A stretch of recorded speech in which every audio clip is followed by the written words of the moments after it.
Sud Radio Parlons Vrai chez Bourdin, 10h30, 12h30, Jean-Jacques Bourdin.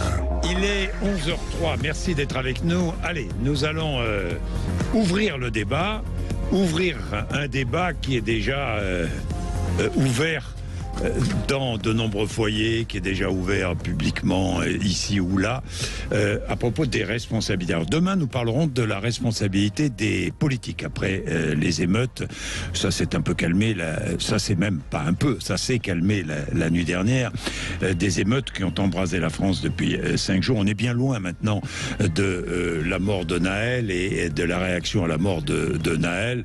On est passé à une délinquance pure et dure avec ces pillages, ces saccages, ces incendies, bâtiments publics et commerces privés. Nous allons ouvrir le débat sur la responsabilité des parents. Est-ce que ce sont peut-être en partie, sont peut-être pas en partie responsables, peut-être pas. Justement, c'est le débat que nous allons ouvrir. Est-ce un débat que l'on doit ouvrir? Sanctionner les mineurs impliqués et leurs parents, comment responsabiliser leurs parents? Ce sont des questions que je pose. Les mineurs ont souvent le sentiment qu'il ne peut rien leur arriver juridiquement parce qu'ils sont mineurs. Ça existe aussi. Nous allons en parler avec nos invités. Il est 11h04. Alors, Adama Camara devait être avec nous. Il sera là au téléphone dans un premier temps parce que il est dans les embouteillages. Johan Joussoum, secrétaire confédéral de la Confédération syndicale des familles, est avec nous. Bonjour. Bonjour. Merci d'être avec nous. Et puis maître Morad Falek, avocat au barreau de Paris, est aussi avec nous. Bonjour maître. Bonjour. Merci d'être avec nous. Alors, sur la responsabilité des parents, j'ai vu les réactions là encore des politiques, notamment du président de la République qui en a parlé, du garde des Sceaux qui a rappelé certaines choses. Est-ce que on peut ouvrir ce débat sur la responsabilité des parents? Dites-moi. Alors, parce que 30% des interpellés sont des mineurs. Hein?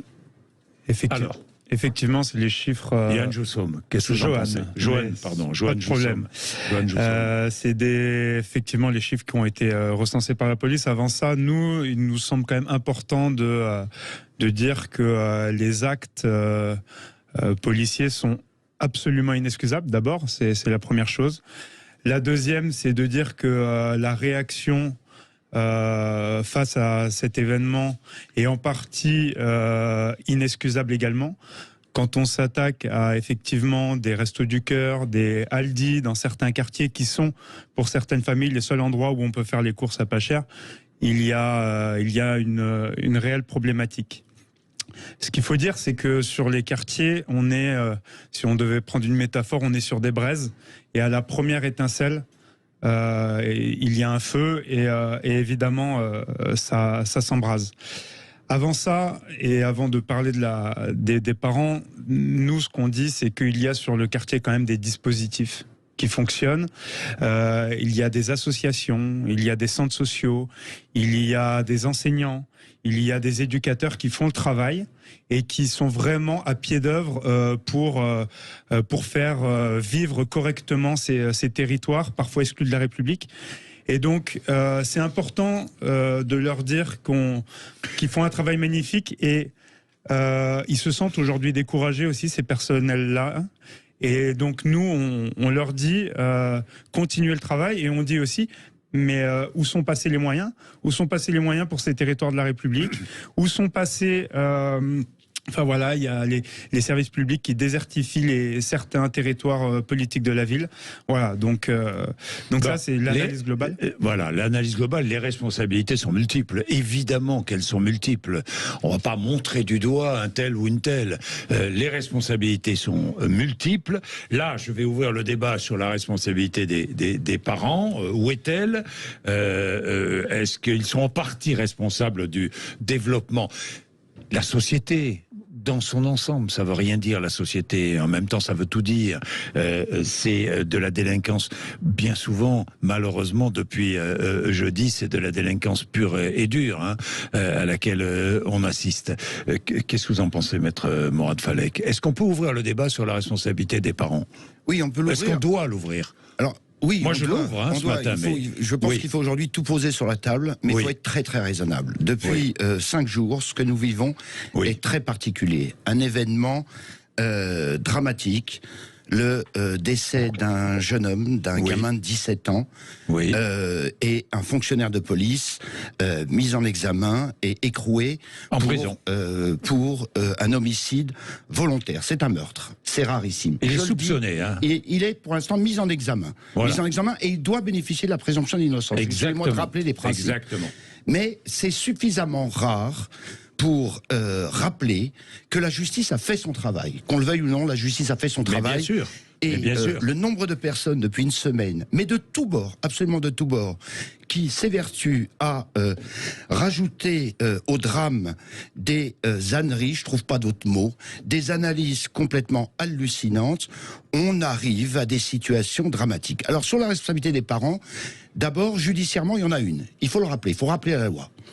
Les parents, et c'est pas nouveau, sont responsables civilement du fait de leurs enfants mineurs. Ça veut dire que dans quelques temps, dans quelques mois, quand les dossiers seront avancés et que on demandera des comptes aux parents, ce sont des indemnisations importantes auxquelles les parents auront peut-être à faire face, et ça va être difficile eu égard au quartier. Bien, Maître Morad Falek, nous allons regarder la loi de près pour savoir exactement quelle est la responsabilité pénale des parents légale.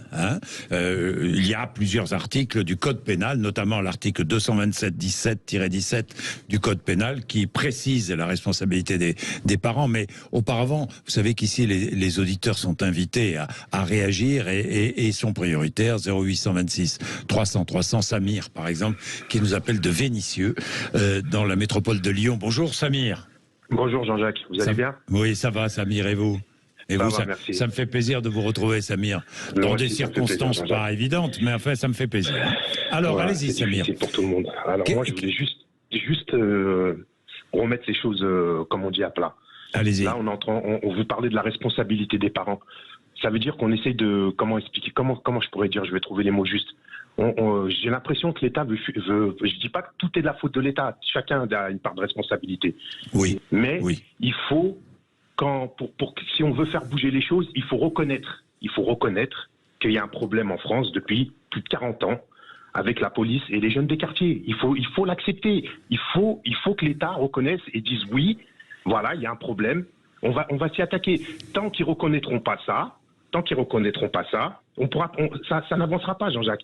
Vous vous rendez compte, si on fait le bilan je parle juste des 10 dernières années, je vais pas dire des 40 ans, de tous les gens qui ont été victimes, qui ont eu des problèmes avec la police dans les quartiers. Mais Samir, je comprends ce que vous dites et vous avez entièrement raison. Il y a un vrai problème, évidemment, de dialogue entre la police et les jeunes des quartiers. Mais ça, on pouvait le dire mercredi. On peut toujours le dire d'ailleurs, et c'est l'un des problèmes.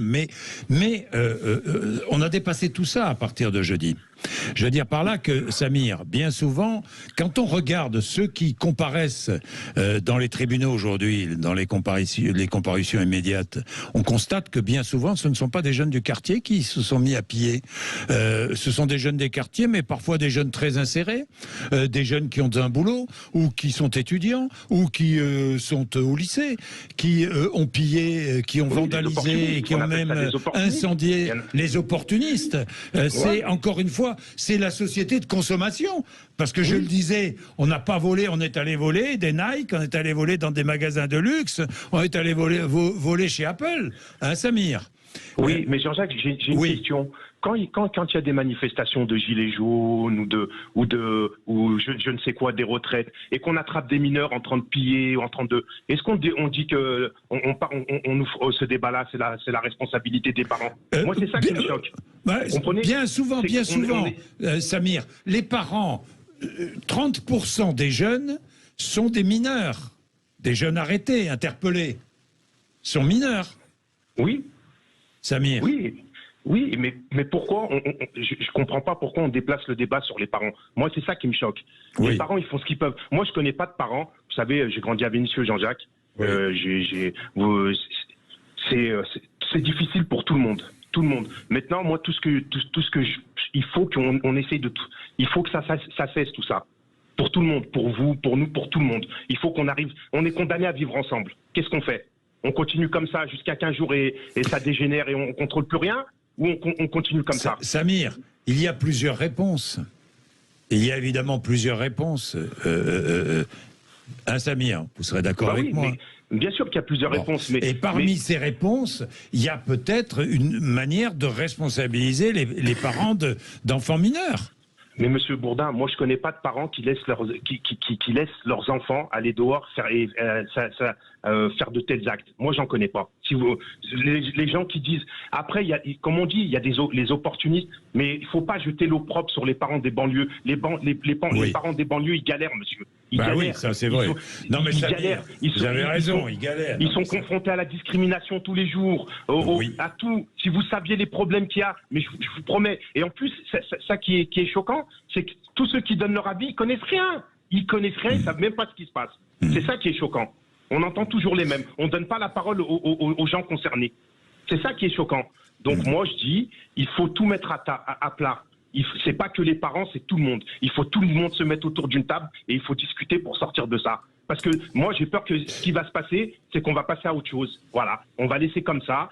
Bien sûr qu'on va passer à autre chose. Mais c'est la vie dans laquelle, c'est le monde dans lequel on vit, Samir. Évidemment qu'on va passer à autre chose.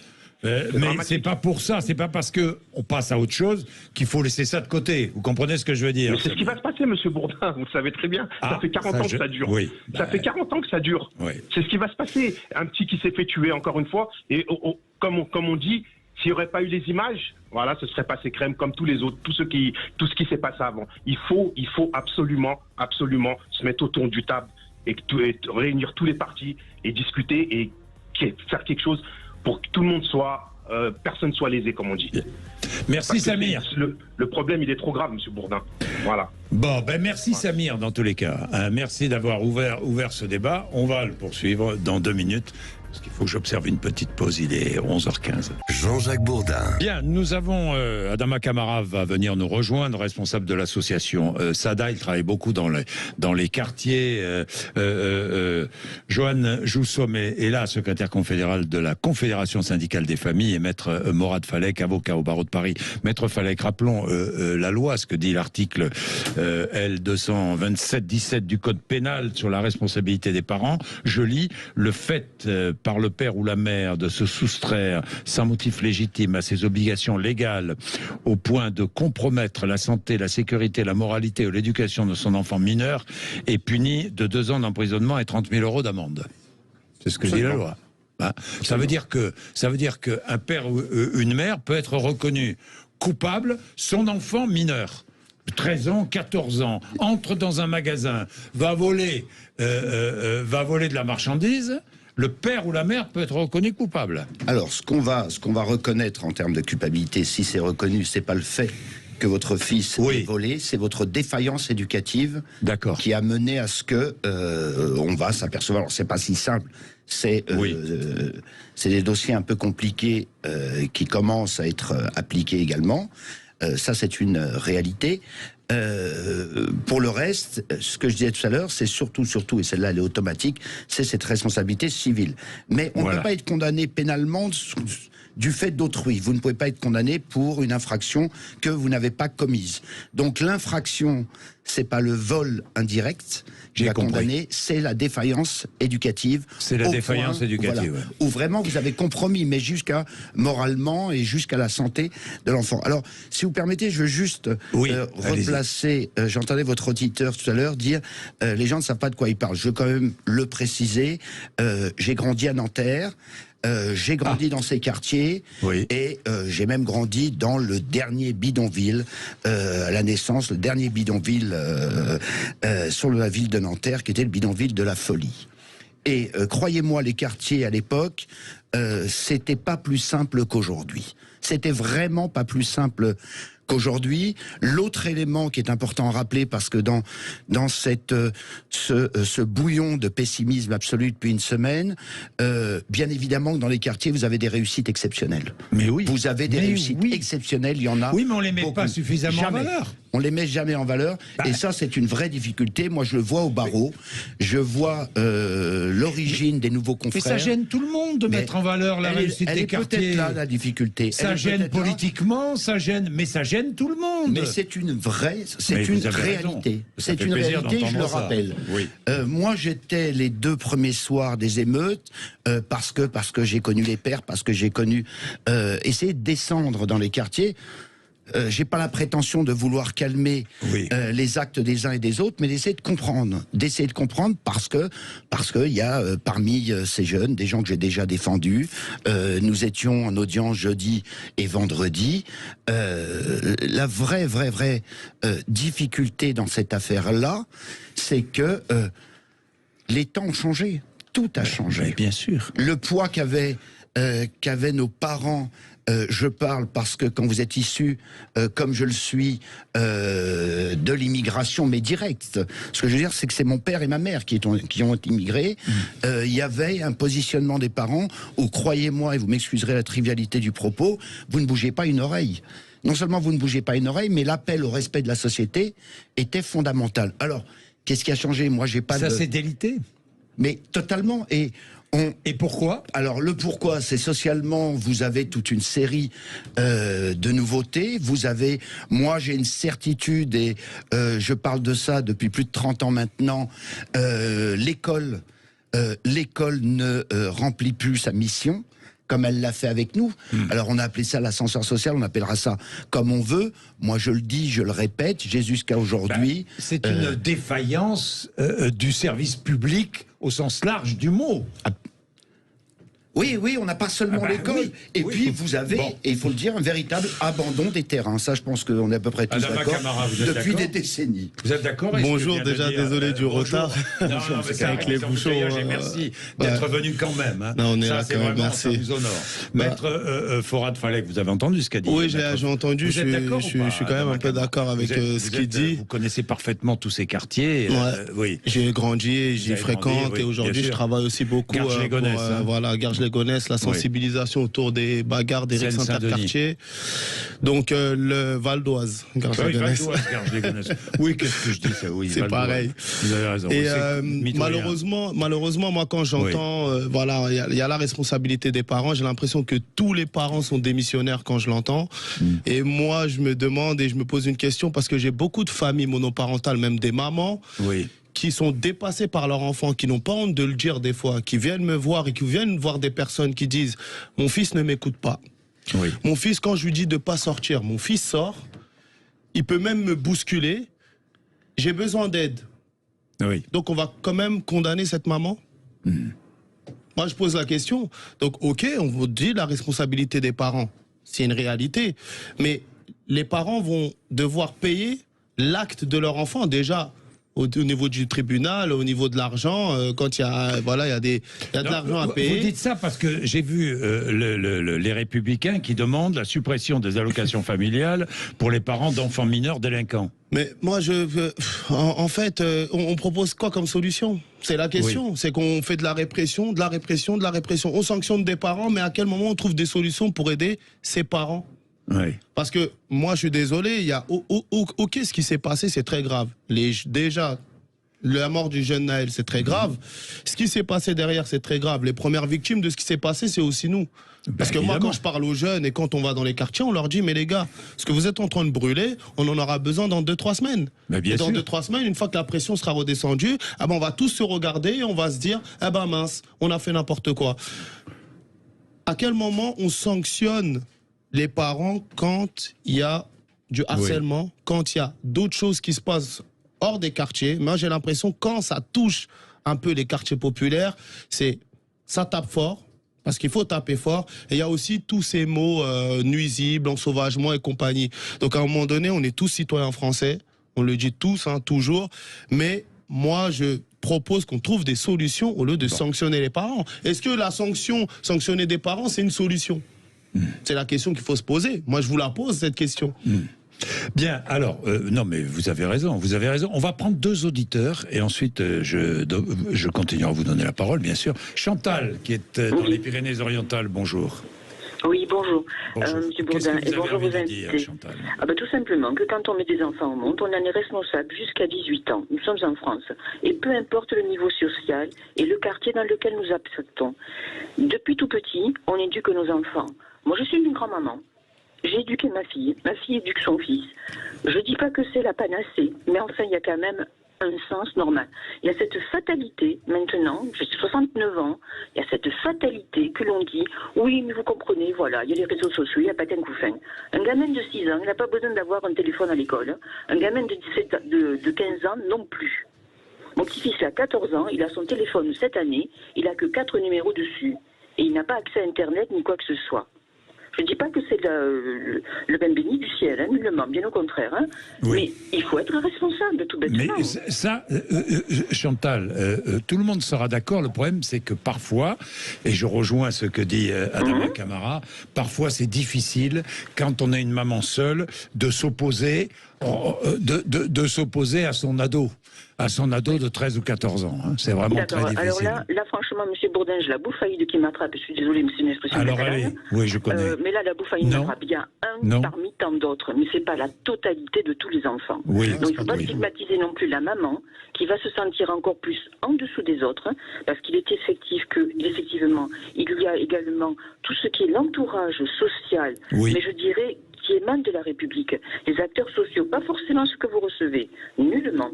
Mais par exemple, personnel, quand j'ai aidé des personnes, parce que nous faisons partie d'une association, eh bien, j'ai trouvé devant moi un sport national qui s'appelle le balancé de patates chaudes. C'est à celui qui se rembera le plus le truc. Et le problème réside tout le temps et augmente de dossier en dossier. On n'a jamais la même personne devant nous. Il faut chaque fois raconter l'histoire. Oui, ça c'est vrai. Ça fait partie de l'inconscient collectif et de l'abandon collectif. Merci voilà. Chantal, merci. Je vais prendre Joël tout à l'heure. Oui, vous vouliez dire. Qu'est-ce que vous vouliez dire, au-delà de la maman seule, etc., faut pas non plus oublier, il y a l'effet de groupe. Hein. Parce que ce qui s'est passé au début, c'est clair que c'est par rapport au décès de Naël, mais après, il y a aussi beaucoup de défis au niveau des réseaux sociaux. Ce que je disais, parce que ma ville, ici, on a brûlé la mairie, on a saccagé ce magasin. On va faire aussi bien que le quartier voisin. Parce qu'on sait qu'après, médiatiquement, on va parler de notre ville. Oui. Donc ça aussi, c'est une réalité. Ça fait partie des réalités. Les personnes qui ont pillé, il y a des vidéos qui tournent sur les réseaux sociaux, ne sont pas forcément des gens des quartiers populaires. Hein. Mais c'est ce que je disais. C'est des personnes qui sont là, à visage découvert, comme s'il y allait avoir aucune sanction. Ils viennent, ils vont piquer des montres, ils vont piquer tout et n'importe quoi. Et après, derrière, comme si ce qu'ils faisaient, c'était pas grave. Donc il y a aussi une grosse éducation à faire au niveau des réseaux sociaux. Parce que les personnes, ils filment, on a l'impression, ils vont rien avoir. Moi, j'ai l'impression, là, on marche sur la tête. Moi, quand je parle aux jeunes, je leur dis, mais vous dites pas qu'il va y avoir des conséquences dans les semaines à venir. Je ne vais pas monopoliser la parole, mais bon, même si je suis arrivé en retard. Non, mais là, vous avez raison. Les conséquences arrivent. Ouais, les conséquences arrivent. Elles vont arriver, ça va être terrible. On va parler des conséquences, oui. Johan Jousseau. Oui, c'est important, effectivement, de ne pas globaliser et de tout centrer sur les quartiers populaires. Vous l'avez dit, c'est une question qui frappe tout le territoire. Et c'est aussi important de ne pas mettre tous les jeunes dans le même panier. Et c'est pareil pour les parents. Nous, on a énormément de témoignages dans notre association qui est quand même centrée sur les quartiers. Je rappelle que vous êtes le secrétaire confédéral de la Confédération syndicale des familles. Qui agit principalement aussi sur les territoires, quartiers politiques de la ville. Et les parents respectent aussi les lois de la République. Alors évidemment, il y a une petite minorité de jeunes qui vont... de jeunes et... Un tiers de mineurs, donc le reste sont des non-mineurs quand même. Bien sûr, c'est important de le dire. C'est aussi important de dire qu'il y a, entre guillemets, plusieurs catégories de mineurs, puisque demander à des parents d'avoir, entre guillemets, une autorité sur un jeune qui dépasse 15 ans, il faut quand même reconnaître que c'est compliqué. Je veux dire, les portes de l'appartement sont pas une prison, donc voilà. Et juste sur les quartiers politiques de la ville, parce que c'est aussi ces quartiers qui sont dégradés, il y a des moyens qui sont mis, mais c'est majoritairement des moyens sur le bâti. Nous, ce qu'on souhaite, c'est une...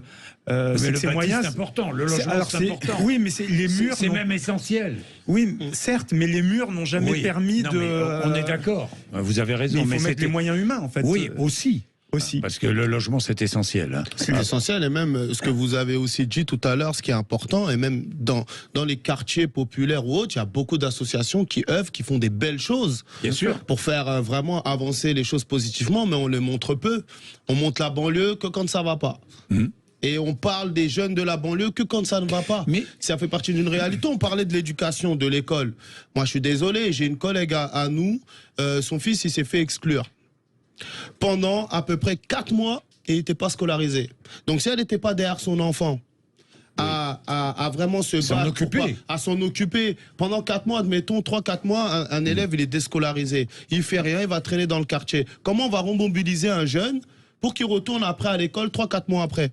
Ça fait partie d'une réalité. Moi je pense que ce qui s'est passé, je pense que c'est un mélange de plein de choses qui se passent depuis des années, soit dans les quartiers populaires et ailleurs. Et ça a explosé. Il est 11h31. Allez, je vais te donner la parole à Maître Morad Falek et puis Joël aussi. Sud Radio Parlons Vrai chez Bourdin, 10h30, 12h30, Jean-Jacques Bourdin. Bien, 11h34. J'ai vu ce qu'a déclaré le ministre de la Justice, Dupond-Moretti, qui dit lorsqu'un mineur sera déféré, un document sera remis à ses parents expliquant qu'ils peuvent être poursuivis. Ça peut les alerter. Oui. Pourquoi pas Pourquoi pas si c'est Éric Dupond-Moretti, un mode de prévention, pourquoi pas.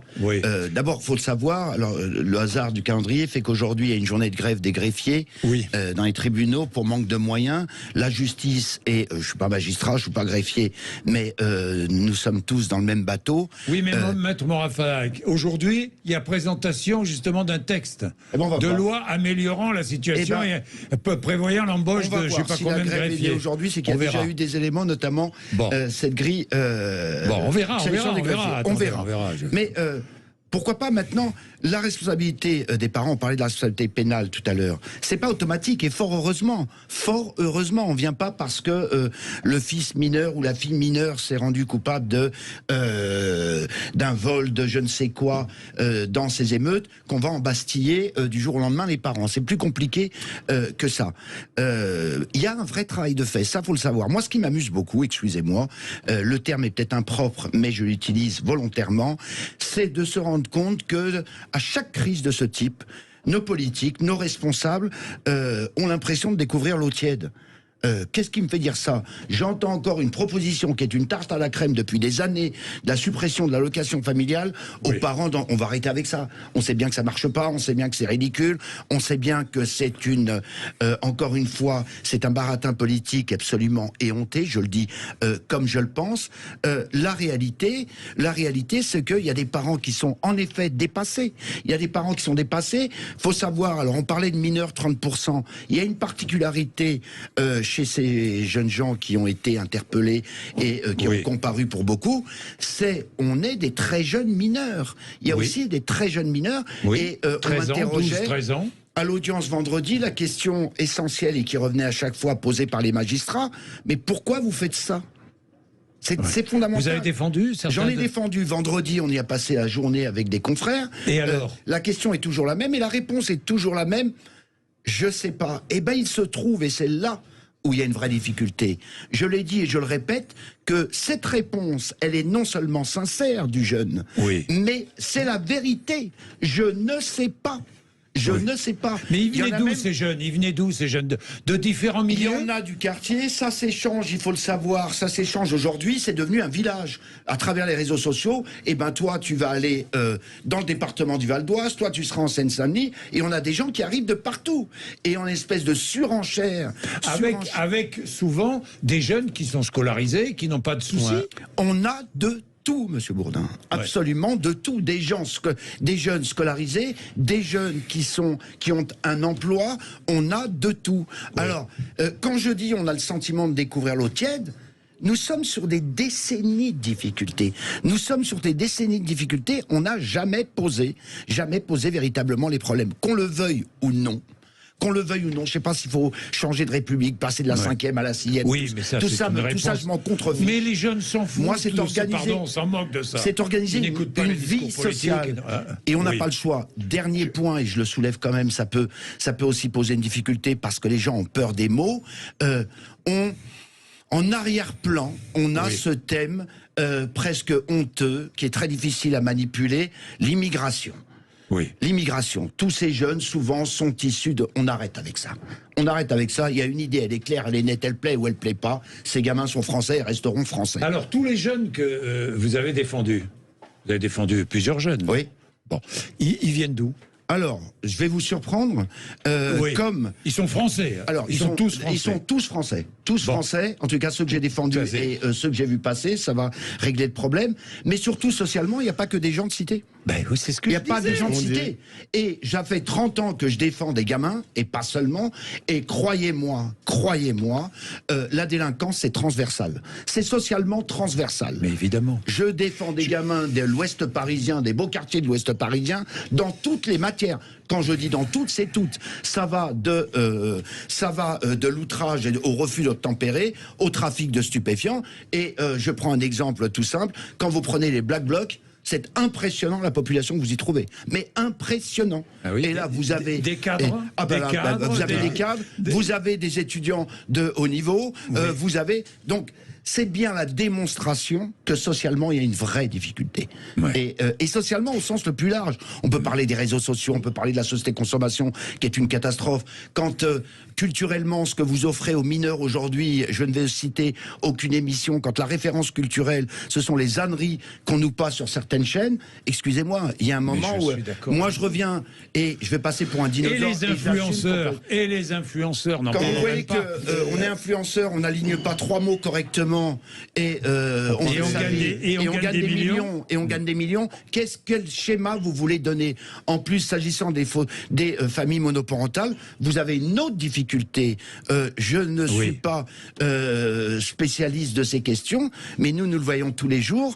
La référence à une image paternelle disparaît de plus en plus. Le modèle que vous avez, alors je vais schématiser, mais c'est une réalité. Vous êtes gamin, vous avez des difficultés. On voyait à ma génération, le père allait au travail faire ce qu'il faisait le matin. Il y avait une espèce d'exemplarité qui peut-être existe de moins en moins. Je n'en sais rien. Je suis pas le spécialiste de ces questions. Oui, Adama Kamara. Moi, je pense que il faut réparer la jeunesse, parce qu'avec tout ce qu'on voit aujourd'hui sur les réseaux sociaux, les jeunes, comme même les moins jeunes aujourd'hui, toute notre journée, on a la tête baissée sur notre téléphone. Et ce qu'on voit sur notre téléphone, c'est quoi? Soit de la violence, soit du sexe, soit des belles voitures, soit des influenceurs, soit tout et n'importe quoi. Donc, comme il a pu le dire, maintenant leur exemple, c'est qui? Ce qu'on voit sur les réseaux sociaux, que ce soit sur TikTok, Instagram et autres. Donc, ils grandissent avec un idéal qui est « je veux devenir comme cette personne ». Donc aujourd'hui, la valeur travail, elle existe peu. Moi, j'ai l'impression, des fois, quand je parle aux jeunes, travailler, c'est devenu la honte. C'est terrible, Et de tout milieu, Oui, de tout milieu. Travailler aujourd'hui, c'est devenu, non, je veux être influenceur, ou je veux être footballeur, ou je veux être rappeur, ou je veux être je ne sais quoi. Donc, parce qu'ils ont l'habitude de voir ça. Aujourd'hui, je pense qu'il y a un gros travail à faire déjà sur la jeunesse à ce niveau-là, et au niveau de la justice. Parce que même au niveau de la justice, les jeunes ne connaissent pas ce que c'est la justice des mineurs. Ils ne connaissent rien. Et pour en finir, par rapport aux parents, les parents, ils sont déjà sanctionnés. Parce que quand un mineur il va commettre un délit, il va aller en prison, c'est qui paye l'amende? Monsieur l'avocat? Parents. Donc les parents, ils sont déjà sanctionnés. Donc là, de dire on va sanctionner encore plus les parents, je vois pas de quoi on parle en fait. Oui. Johan Joussoum. Ouais, je suis pas sûr que c'est en rétablissant une forme de patriarcat ou de modèle comme ça très ascendant qu'on va réparer la jeunesse, comme on dit. Moi, c'est pas du patriarcat. C'est l'autorité du père et la mère. Non, mais c'est pas du patriarcat. Non, est-ce que bien sûr, en quoi c'est du patriarcat? Bien sûr. Donc on va continuer à laisser les jeunes grandir avec une mentalité des réseaux sociaux. Je dis pas ça. Je dis pas que ce qui se passe au niveau des réseaux sociaux c'est bien, etc. Je dis le sens de mon propos, c'est de dire qu'il faut donner aujourd'hui des responsabilités à la jeunesse et lui laisser la parole, mais par des éléments, par des choses très encadrées. Ça passe par quoi? Ça passe par exemple par des conseils municipaux de jeunes. Demandez aux villes si elles font des conseils municipaux de jeunes, soit elles leur donnent aucune responsabilité, soit elles en ont peur et elles le font pas. Donc il faut investir les jeunes de la vie de la cité, il faut les mettre au cœur des choses. C'est un peu de la théorie, non? Non, c'est pas de la théorie. C'est pas un conseil municipal de jeunes qui va résoudre les problèmes. Mais comment on les emmène? Comment des gens les emmènent au conseil municipal ou un conseil comment on les attire à les ramener là-bas? Moi, je pense que le plus gros problème de ce qui se passe, de ce qu'on voit, c'est une recherche de valorisation. Oui. Les jeunes, ils cherchent à se valoriser. Même là, ils se valorisent dans le mal. Hein. Ce qui se passe là, ces temps-ci. C'est vrai ce que vous dites. Mais ils sont contents parce qu'on parle d'eux. À quel moment on parle de ces jeunes? On parle jamais des jeunes. Les jeunes, c'est soit on leur impose quelque chose, ou soit on dit, bah, laissez-les, c'est des jeunes qui fréquentent pas les structures, ils s'en foutent de la politique et autres, et on leur parle pas. À quel moment on va commencer à parler avec ces jeunes, et on va leur donner de la valorisation, de l'importance, et de leur dire que la réalité, c'est pas ce qu'on voit sur les réseaux sociaux. Aujourd'hui, quand on regarde les réseaux sociaux, on va regarder TikTok, on va regarder la prison, on a l'impression que la prison, c'est facile avec TikTok. Oui, voilà, on en est là. On en est là. Vrai, La prison, c'est facile parce que on va montrer pendant 1 minute, parce qu'une vidéo, en moyenne, les vidéos qui regardent les jeunes, c'est 30 secondes, 1 minute. Et pendant 1 minute, on va nous faire croire que la prison, c'est facile. Donc aujourd'hui, je suis à des débats avec des jeunes où je leur fais prendre conscience, les gars, la prison, c'est pas TikTok. Oui. Donc la valorisation, je pense que c'est important. Après, on va prendre Joël et puis Jean-Étienne. Joël, bonjour. Oui. Bonjour Jean-Jacques Bourdin, je suis ravie de vous avoir. Moi aussi Joël, moi aussi.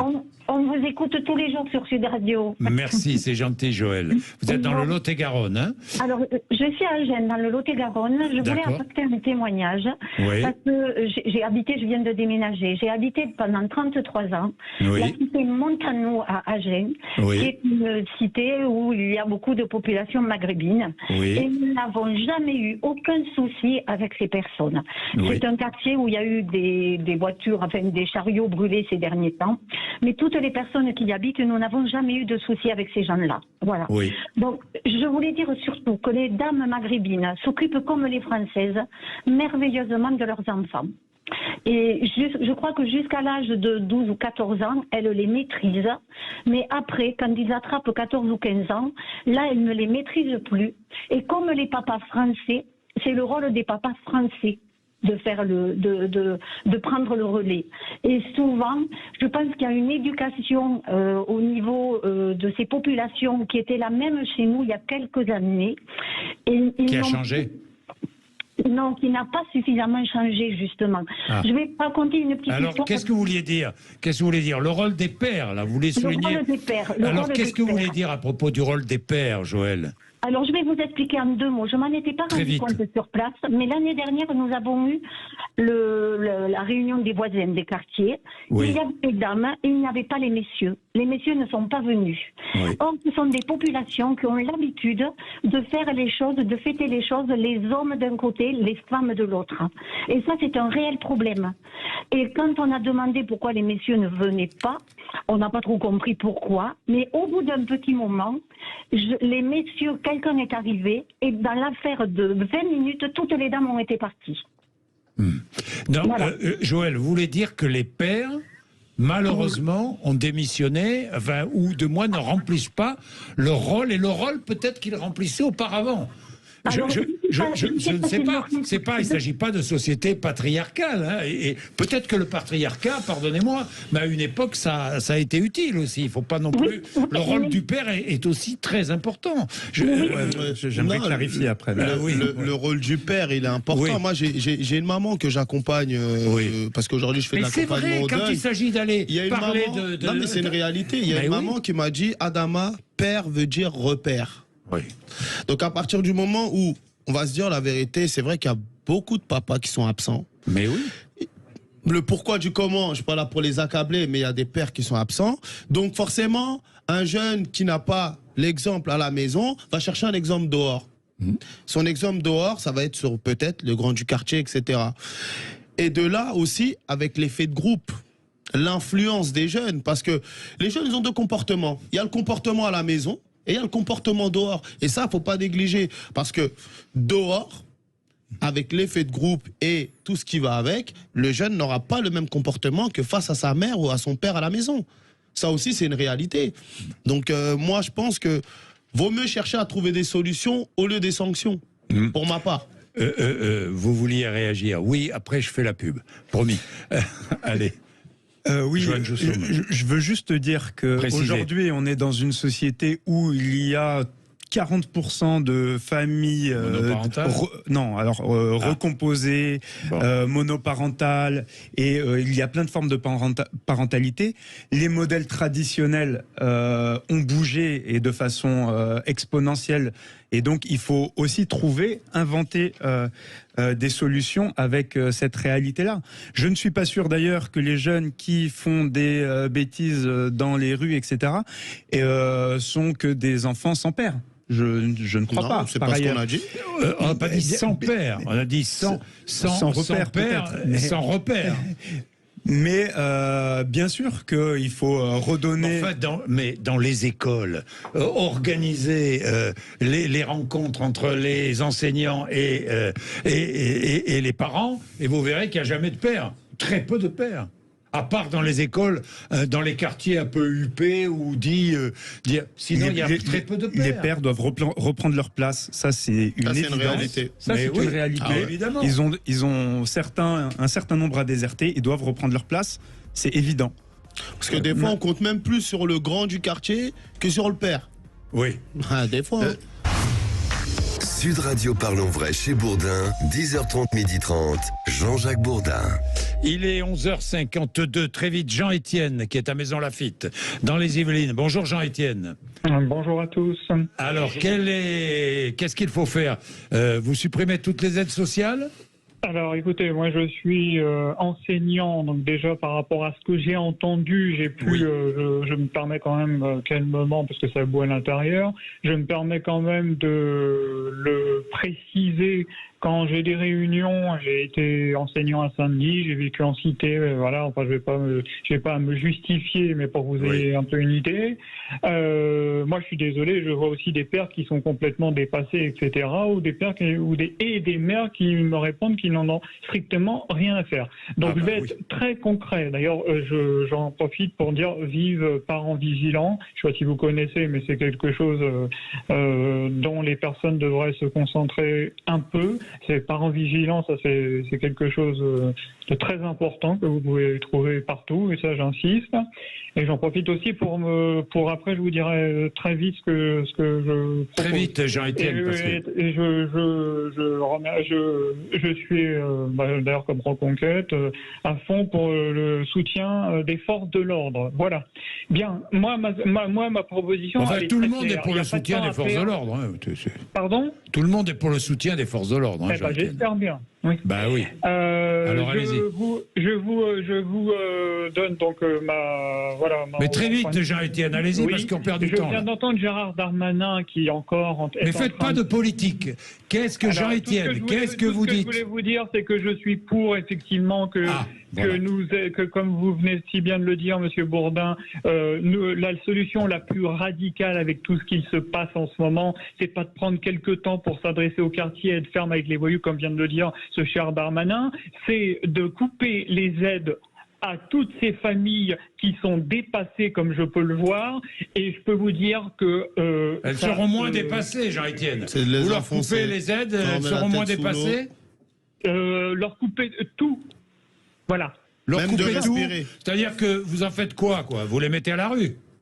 Mais monsieur Bourdin, ne soyons pas dans la caricature. Mais c'est pas la caricature, c'est la réalité des choses. On les empêche de respirer aussi. Monsieur, qu'est-ce que vous voyez bien en ce moment, tout le bazar et tout ça. La seule solution pour l'instant et la plus rapide et peut-être pour vous la plus radicale, mais je suis désolé, c'est parce que j'ai pas beaucoup de temps pour parler avec vous, mais ça serait de couper les aides et je peux vous dire que les parents réagiraient selon moi beaucoup plus Vous croyez, Jean-Étienne, sans vouloir ouvrir la moindre polémique avec vous, hein, mais Jean-Étienne, est-ce que vous pensez que si on enlève tous les moyens de subsistance à des familles, ça empêchera des gamins de 14 et 15 ans de ne pas aller voler une chaussure Nike? Je vous pose la question. Les parents, si ça va pas s'ils vont pas avoir un espèce de... Parce que vous croyez que le gamin qui a 15 ans, il va écouter ses parents? Bien sûr que oui, il écoutera ses parents, Monsieur Bourdin. Oui. Rien n'est fait. Arrêtons de se voiler la face. Arrêtons. Vos invités vont encore dire des lapalissades, je pense. Mais arrêtons de se voiler la face. Voilà ce que j'avais envie de dire. Bon, mais vous avez eu raison de le dire parce que vous n'êtes pas le seul à penser ça. Il y a beaucoup qui pensent comme ça. Jean-Étienne n'est pas le seul. Non, mais il y en a beaucoup qui pensent Il ne faut jamais jeter l'opprobre sur ces propos-là. Ces propos sont à écouter. Il a le droit. Et il faut réfléchir autour de ce qui vient d'être dit. Quelle réponse apportez-vous? Il y a des réponses. Une fois qu'on aura tout coupé, si le jeune il continue, on fait quoi? Oui, non mais voilà. Oui. Parce qu'on pense que c'est la menace ultime, celle-là. On va couper les aides, on va couper les allocations, à croire qu'il n'y a que les personnes des quartiers populaires qui touchent les allocations. Donc ça va leur faire du mal, Et derrière, il y aura un regain de quelque chose. Et donc le parent, il va redevenir parent limite. Et on parle des parents dépassés en fait. Donc qu'on lui coupe les allocs ou pas, il est dépassé. Même s'il vient face à son enfant, on m'a coupé les allocs, l'enfant va dire que de base il le calcule pas. Donc, oui, moi je pense que ce type d'idées, qui sont, je le répète, des tartes à la crème et qui ne servent absolument à rien. D'abord, on prétend à travers ça amener de l'autorité aux parents, comme si le fait de couper d'un mois sur l'autre, du jour au lendemain, un revenu, ça va déclencher une espèce d'autorité que les parents n'ont jamais eue. En réalité, on va plonger ces gens dans la précarité. Dans une vraie précarité. On oublie quand même que ces gens-là, pour vivre, c'est pas même le revenu moyen. Là, ça pose un vrai souci. On parlait aussi des forces de l'ordre. Le soutien aux forces de l'ordre. Moi, je rappelle quand même, il y a quelques années, un ancien président de la République a, dans des conditions humiliantes et lors d'une diffusion à la télé, expliqué que la police de proximité, ça servait plus à rien. Oui, et que c'était. C'est vrai. Je ne veux pas faire de politique. Non, je ne fais pas de politique. Je dis simplement que ces forces de l'ordre, sachez-le, les forces de l'ordre, nous sommes avec eux tous les jours aussi. Tout le monde ne soutient pas ce qui s'est passé. Tout le monde n'est pas dans tel syndicat qui appelle à la répression absolue. Le vrai souci, c'est de renouer tous ces liens-là. On parlait des pères tout à l'heure. Les pères avaient des liens avec la police à l'époque, ce qui n'existe malheureusement un peu moins. Oui, c'est vrai. Un mot terminé très vite, 30 secondes, Joanne. Oui, alors très vite, on est en train de tomber dans un piège, c'est de laisser penser que les jeunes défaillants, entre guillemets, ce sont les jeunes dont les parents touchent les allocs. Ça, c'est grave. Laisser penser que si on coupe les allocs, ils vont s'arrêter, c'est encore plus grave parce que ça ne fera que s'aggraver. Je suis d'accord. Pour parler de la police de proximité, il faut aussi réinjecter des fonds dans les quartiers, sur les territoires, sur les associations qui font aujourd'hui, on les finance plus que par projet. Il faut du fonctionnement, il faut un fonctionnement global où on remet aussi la police dans une relation de proximité avec les habitants. Voilà, toutes les strates, que ce soit également au niveau des écoles, au niveau des centres sociaux, etc. J'ai tellement de choses à dire, mais... Merci. Voilà. Mais oui, on pourrait faire 5 heures d'émission, je vous le dis tout de suite, avec les auditeurs. Merci à tous les trois d'être venus nous voir. Merci. Il est 11h59.